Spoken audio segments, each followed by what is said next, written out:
Shalom, brother and sister truth seekers. So, it's that time of year again where I believe in keeping this instruction that we are to proclaim the holy convocations of our Creator in their seasons. So, we are nearing the time and the season of the spring holy days. So to the best of my abilities, I am going to share my current understanding of the Creator's times. And fundamentally, they're based off of Genesis 1:14. Let's go there. These lights in the firmament of heaven were to be for signs, for seasons, for days, and for years. And so this last one is maybe one of the most important ones. Notice the week isn't mentioned. Notice the month isn't mentioned. But the year is mentioned. And so I just want to encourage you. If your year is not starting with a luminary sign, then I would pray you consider Genesis 1:14 and return, I believe, to time told by the signs of the Creator's heaven, the luminaries. If you're on a calendar that jumped around the luminary signs to try and match up with some week cycle, it's departing. Time calendars depart from the Creator's times, and they become these independent things that just run on a grid.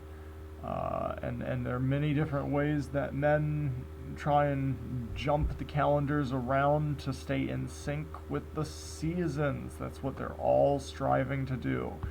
And all calendars are striving to stay in sync with the seasons. Even the ones that try and say measuring the positions of the lights in the firmament to try and understand the Creator's times is wickedness. Even they're trying to stay in sync with the seasons, which is totally a phenomenon of the position of the sun in the heavens. It's totally time related. Seasons, spring time, harvest time, seed time, summertime, wintertime. Time. So anyway, again, weeks and months are not mentioned here. So I just want to encourage you, don't try and calibrate the year based off of weeks and months. Don't do it. Like there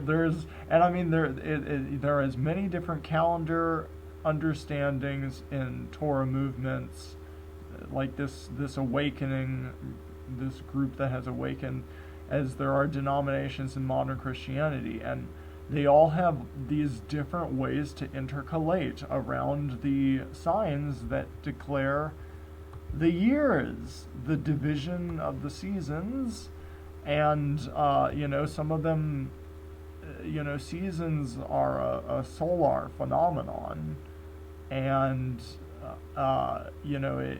four of them, a caveman would realize that there's a hot time of year and there's a cold time of year, and this cycle of hot and cold continue all the time, and that is a year. And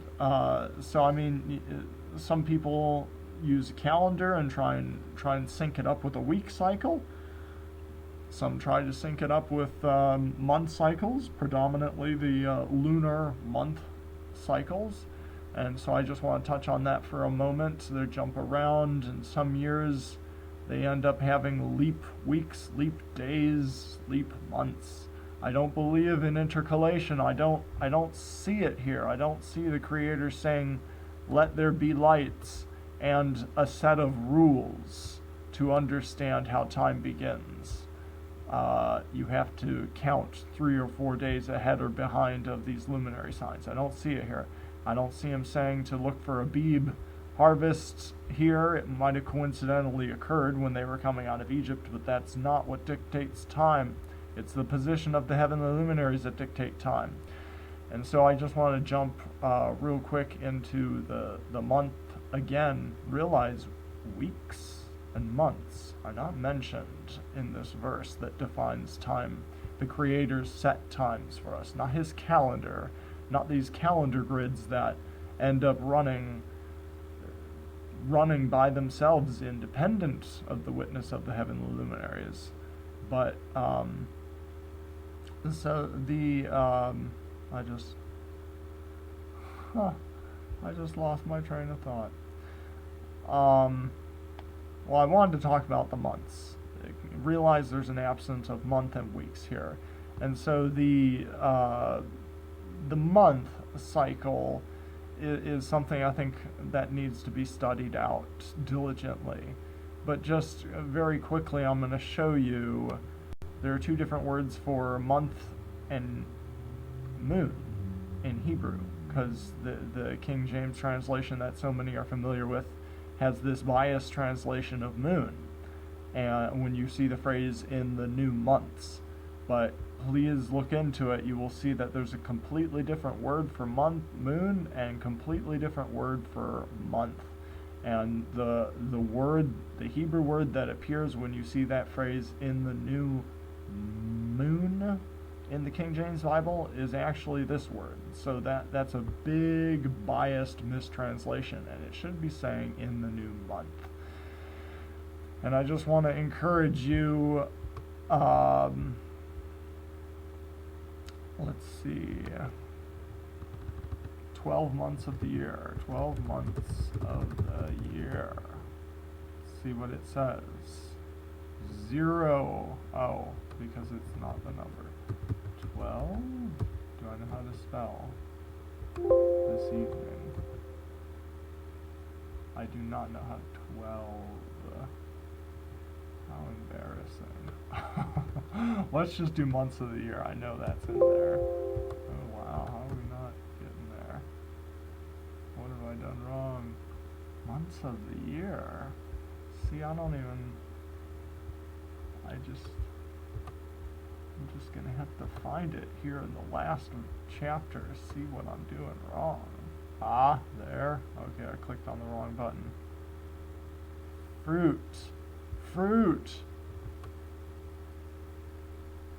Oh.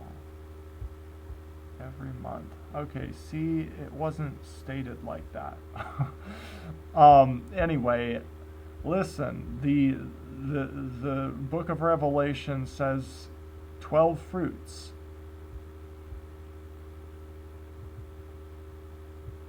One for every month, not 13. So realize, these lunar calendars, every now and again they're going to have a 13th month. It's a leap month. It's just like leap day in the Gregorian calendar, or it's just like leap weeks in the Zadok and so-called solar calendars, priestly order calendars. But it is a 13th month occasionally that you have. I think every 3 years you're going to have a 13th month. And, that I just want to point out that's a contradiction of what we read here in Revelation. This tree of life produced 12 fruits. I mean, and just think about that, like 12 tribes, 12 disciples, 12. Not 13, ever. When we read the scriptures, we look for things that get added in, like in Genesis 1:14. Is the Abib there? No. Are extra rules there for how to intercalate? No. Is there anything? This is absolute as far as I can see. This is 12 months in a year, never 13. There's no exception to the rule.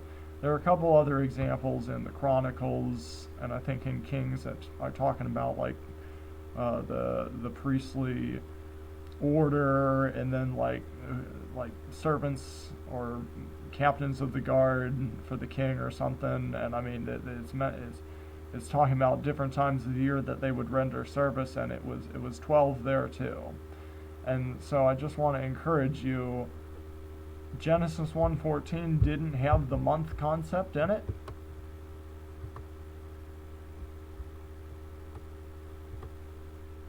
It had years. It had signs. It didn't have weeks. It had seasons. So don't let things like weeks and months dictate the times of the Creator, the years of the Creator.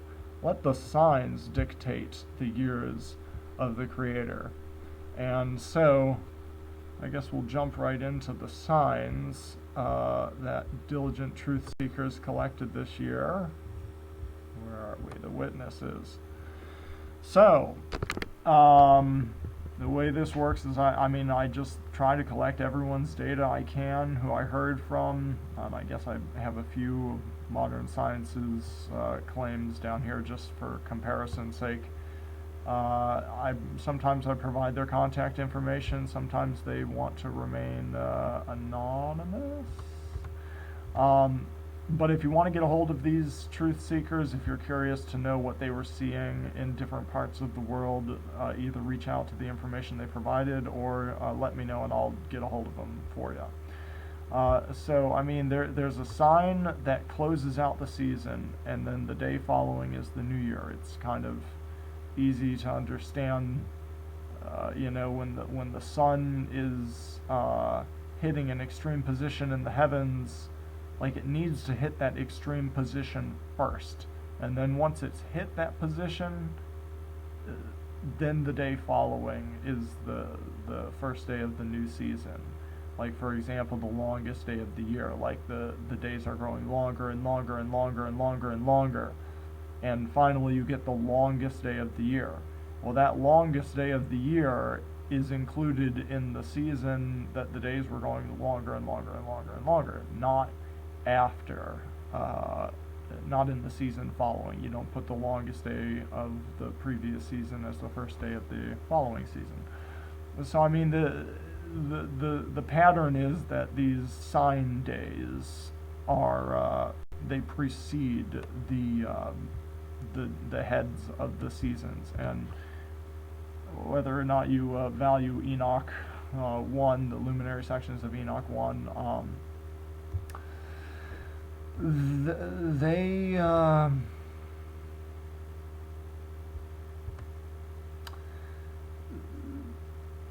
they also say that the first days of the seasons follow the seasonal days. So anyway, I'm trying to, for those who don't have a lot of experience with sundials, I recommend you get on that and start learning. Just start doing it and you'll learn. But so for those who are ignorant, I provide everyone's data, what they thought they were seeing, the sign, but then here I only include the days that I guess kind of in my own experience and judgment I think were good data, reliable data. We're all learning, and I could go through all of these and talk about the little things that I thought might have needed some fine tuning, or just some of them were just lacking data. Juan Carlos this year, he wasn't able to collect data past the 17th, I think, just because of bad weather. But anyway, I'm trying to, if you think that one of these individuals might have had it right and my conclusion I should have included their data instead, please feel free to mention that or reach out to them. But this is just, I'm trying to, based off of my experience, I'm just sharing a recommendation that people should by all means test. But so it looks like the data this year is pointing to the seasonal transition having occurred in the United States on the 19th. And I was looking for the straight line pattern this year, and I was also taking pictures of the sun comparing it to the celestial equator, and it looked like the straight line pattern was pointing to the 19th from my location in West Virginia. And there was another brother, I'm going to show you his data, collecting in this north central United States, and so he did the straight line method, and this is just excellent data. excellent data. This is the kind of data I wish I could collect, but I live on the side of a mountain, so I wasn't able to collect. But he got points really early in the morning, 8:11 a.m. Oh, wait a second. So this is from the 19th. So his data points for the 19th were with no circles or squares around them. So that was this one, 8:25. That's still really early in the morning. So he's pulled a string over that mark. And then let's see. Maybe it'd be easier if I use my mouse. Haha. He got this point here at 6:21, which is good. That's a good spread of data. So then you go right in the middle and you look for his marks kind of in the middle of the day. And right there you see around solar noon he has a mark that's like right on the line. So that's good data. So now let's look at his next day of data. So this is the 20th. And this day is a circle around the data points. So he's holding he's holding his tape or his string on his first mark that was like 8:11 in the morning, and then he's got another mark way out here at 7:30, and so that's a very good spread. When you do the straight line method, it's best if you could get at least 1 point early morning and 1 point as late in the evening as you can, and then 1 point right in the middle somewhere. And so he did that, and it looks like, you can see it's off the line. So he had a straight line the day before, and then the 20th he's got points off the line. And this was excellent data. Excellent data. I commend you, brother, for collecting this. I think he is he likes to remain anonymous, but I would like to I'd just like to commend him for his efforts. He did an excellent job this year.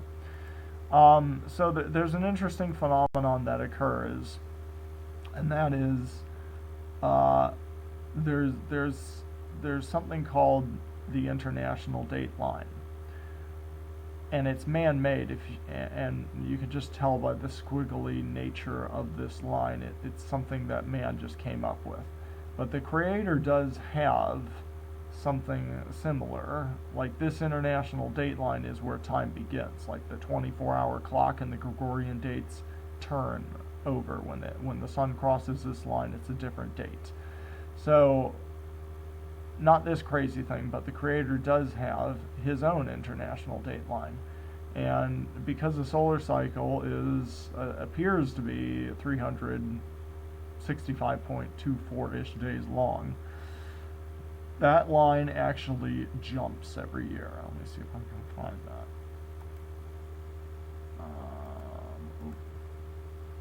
There we go.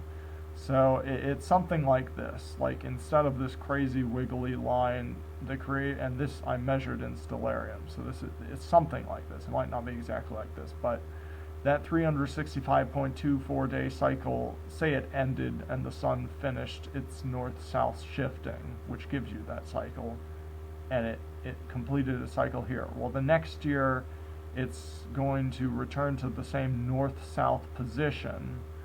It's north-south shifting. It's the shifting that gives us the seasons. It's going to return to that middle line of heaven. And actually, I guess this was for solstice data, but it's it's similar. If this was the solstice, then it'd just be a little ahead come springtime. But anyway, a year later from this date, an entire solar year later from this position, 365 days later, the sun will return to this position. But then the solar cycle lasts an extra 0.24 days. So that's why it jumps to complete that 365.24 day cycle. And then the next year it'll go 365 days and the sun will be returning to the celestial equator, the north-south shifting of the sun. At day 365 it'll get here, but then it needs to continue another 0.24 days, and it comes here. And every year it shifts that extra 0.24 days. Time is progressing, it's moving, and there's a verse in Daniel that says, "He changeth the times." And I think this is a beautiful design, and it is in harmony with what Enoch says, I believe. I recommend, if you're into Enoch and the Luminary sections of Enoch, check out my videos titled, what was it recently? Enoch 364 Days Explained. Luminary time is not the same as clock time. And then also the spring equinox 2021 summary. Depends on where you live. Those videos will explain. But anyway, it's progressive. The Creator's times is progressive. This lie, this international date line that introduces the concept of leap years, Gregorian leap days, and then, like everyone else, like I said, they're all trying to come up with ways to intercalate their calendars, just like the leap year. They have leap weeks, they have leap months. But the Creator's time is exact, and time is simply where you are, and you don't have to make adjustments. I don't believe in intercalation. But it's a beautiful design, and in harmony with what Enoch says, I believe. But it's beautiful because it's always moving, like Daniel says. He changes the times. And you cannot just try and slap time to a calendar grid like this and just run forever with it. Like, you can't do that. You will eventually drift from the luminary witnesses. Where was I? You will eventually drift from the luminary witnesses because of this extra shifting. You're gonna lose. Time is gonna sneak up on you, or get ahead of you, or get behind you. And so, I mean, what I'm trying to say is, you can't time. In order to understand the Creator's times, you have to look for the signs. You have to be watching the lights, the movements of these heavenly luminaries. And time is where you are. When you see the signs, time begins. So the interesting phenomenon that I guess I did want to mention. So it seems, like I said, the season and the year began here on the 20th in the United States. But another truth seeker here in Africa, South Africa, reached out to me this year and let me know that they saw the straight line pattern on the 21st. So, and I'm going to show you their data real quick. These points are on the straight line they collected right on. So, why are they seeing the straight line on the 21st when other people in America saw it on the 20th? It's because of the man-made international date line. Like, and so I think time began, the Creator's international date line this year was somewhere in the Atlantic Ocean, somewhere between the truth seeker who saw the straight line in South Africa and the ones who saw it in America. Somewhere between here is where I think time started this year.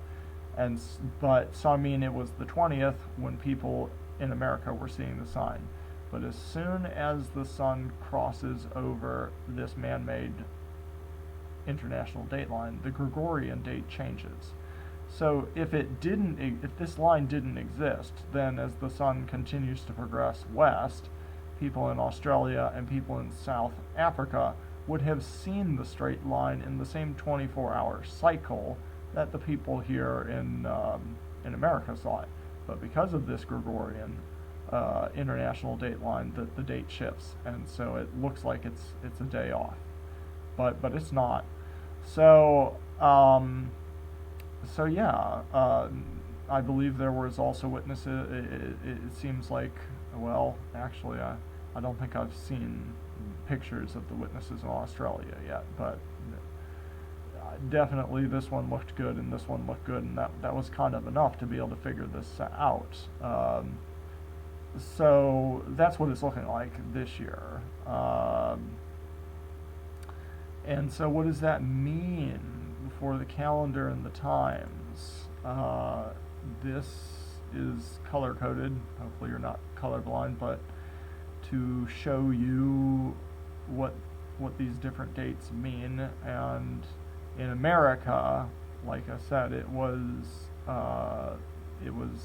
the first day of the year, the sign was seen on the 19th, I believe, and so the first day of the year is on the 20th. And I have Passover here on the 14th day, the first holy day of unleavened bread, the last holy day of unleavened bread. This counting to Pentecost is something that I always, as we get closer to Pentecost, I will be verifying that the timing of that is right. It's always a little tricky. Pentecost is just one of those tricky holy days. I had some good videos that had some good discussion on it last year, but just this isn't set in stone. I'm not sure. This is, I need to double check my notes and make sure that this count wasn't supposed to start like the day following that holy day or something. But these dates are what I believe they should be for this year. Likewise, I kind of had a revelation about that this year. But the fall holy days, I think these dates might also be what they need to be. But I'm going to check with the sundial to confirm when these times come around, just to make sure. But the revelation I had this year, as far as the times go, kind of has to do.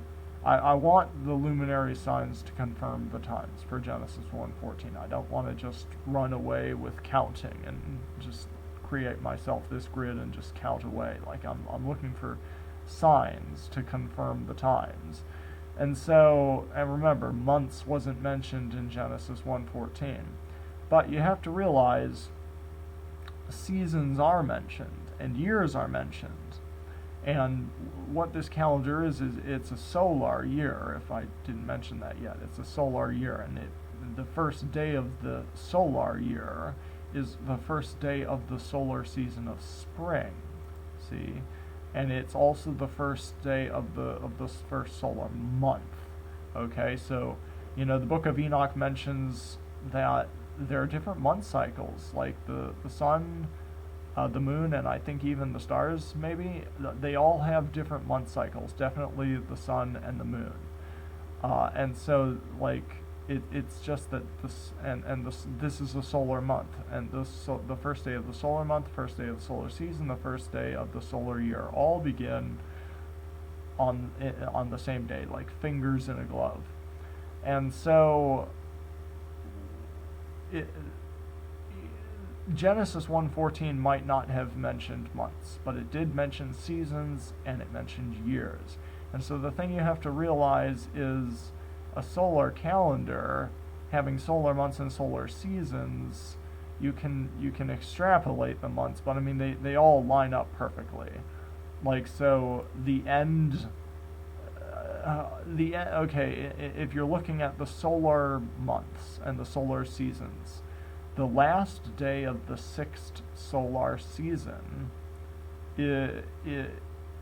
like if there are 12 solar months in the year, there are 4 solar seasons in the year. The last day of the 6th solar season, 6 is half of 12, and so the next solar month is the 7th solar month, but it's also the 3rd solar season of fall. What I'm trying to say is Day of Trumpets is also, I believe, the first day of the half year. It's the first day of a season. It's the first day of fall. It's the first day of the half year. It's also the first day of the 7th solar month. And so that's where in Leviticus 23, where you see mention of the 7th month, like this is, I believe, the first day of the 7th solar month, which also happens to be the first day of the season of fall and the first day of the half year. And years and seasons were mentioned in Genesis 1:14, so I think it's consistent, and it's beautiful, it's symmetric, it's, the first day of the year is the first day of spring, the first day of the fall holy days is the first day of fall. And that's in harmony, I think, with Enoch and with Genesis 1:14. But like I said, I will be watching for the luminary signs to confirm that. So as we draw closer to that, you might want to check in to verify things didn't change from what I'm showing you here. So that was much longer. These always seem to be much longer than I wanted them to be. Maybe I'll make like a really quick short video just recapping all that for those who don't want to watch however long this has been. But I just want to end it, and I don't claim to have it all figured out. By all means, let's have loving iron sharpening iron. If you think something I've said or the data or something is not right, something is being misunderstood, speak, share what the Creator has put upon your heart in love. Let's have loving iron sharpening iron, because my desire is only to hopefully be in obedience and arrive at the proper dates to meet up with the Creator. Like, we want to get these days right. We don't want to miss this special time of fellowship with our Creator and our brothers and sisters. So I guess I'm gonna end this now with a poem that the truth seeker in Australia came up with, and I don't. Oh gosh, well there's his name, not his full name anyway. But Brother Neil, I didn't know if he wanted his contact information shared or not. But if he does and he sees this, or anyone who knows him thinks he might. Or if you want to get in touch with him, let me know and I'll find a way to get hold of him. But this was an excellent poem, brother, and I just wanted to share it with everyone. So Tekufa cycle of Yah. So that's a year cycle, I think as far as the Creator's times go, the cycle that we see, like I said, a caveman would see this is hot and cold, hot and cold, hot and cold. Like, it's the year cycle, it's the solar year cycle. And so I think Tekufa is like the complete cycle. It's like starting at point A and returning to point A. Not starting at point A and returning to B or C or -1 or whatever. So anyway, this was kind of a neat little poem, and I just want to go ahead and share it. The day of Tekufa has been sighted. Let Yah's people be united. Let those with the blood-tipped ear declare the first day of the year. The count to his feast has begun, the shadow picture of his son. Be prepared, one and all, ears wide open to hear his call. Eyes to see and ears to hear, let's celebrate Yah's new year. So on that note, this is my understanding of the Creator's times for this year.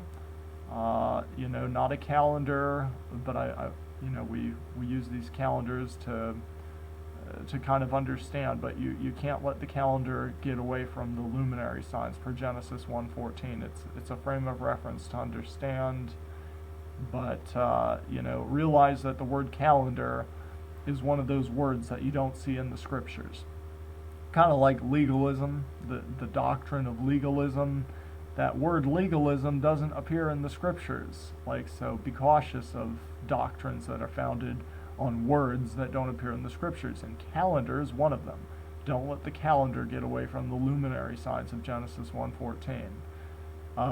So yeah, that's my current understanding. I